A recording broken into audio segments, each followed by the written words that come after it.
As a founder, you're constantly putting out fires. You're managing what's right in front of you. You're trying to stay alive.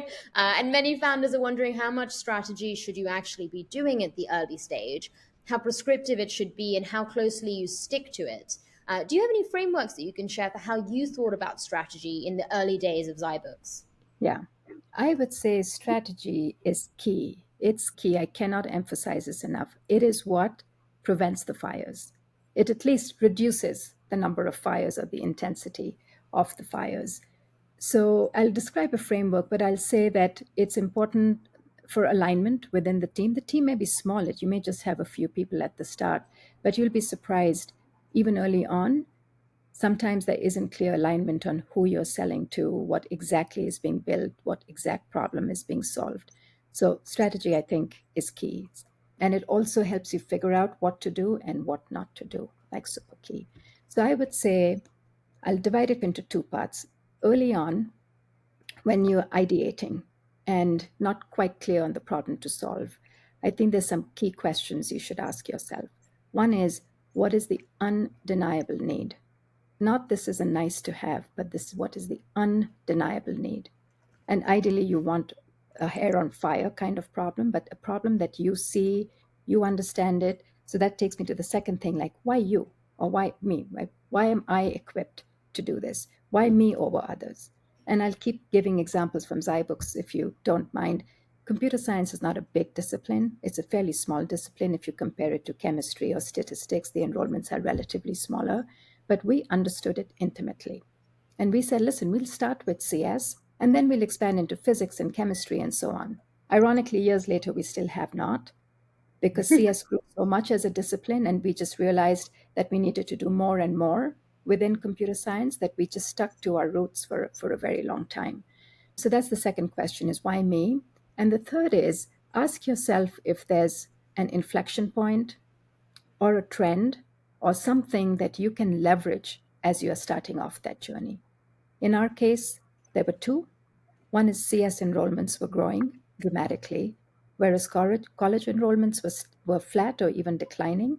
Computer science enrollments grew 5%, 10%, 15% in some years, year over year. So we rode that wave. And HTML5 came out the year that we were launching zyBooks. So we could build once and run on any platform, any browser, and that was a big deal. So look for inflection points. So that's the pre part, right? This is before. Now you have your product market fit. So now, well, how do I think of strategy? It's really quite simple. One is delight your user, and second is get more users. And it's very simply put, but delight your users. And we would do this every year, every 6 months. We would sit down as a leadership team and say, okay, what do we need to do to delight our users? Sometimes it was a specific feature. Sometimes it was support. Sometimes it was looking at pricing. But we really took that. And so when you're early on, you really have to say, what do I need to do to delight the user? This is just not, oh yeah, the product is nice, but really delight them. Because when you delight them, they'll tell somebody else. They'll tell the next instructor in the zyBooks case, they'll tell another user. Students will go and tell instructors and say, hey, I was using this for that class. Why could you also use a zyBook in this class? And so on. So figure out how to delight your users. And then in terms of grow more users, it's really your go-to-market strategy. It's really key. And in the early days, I highly advocate that the founder himself or herself actually goes and sells, because you get that intuitive knowledge of how to sell. And then you start expanding sales out. There's decisions to be made on field sales versus inside sales, how much marketing to do versus sales. What do I do earlier on? Do I do sales first and then marketing? And that depends on your market. We did sales, we did inside sales first, then we added on field sales, and at a much later point, we really invested in marketing.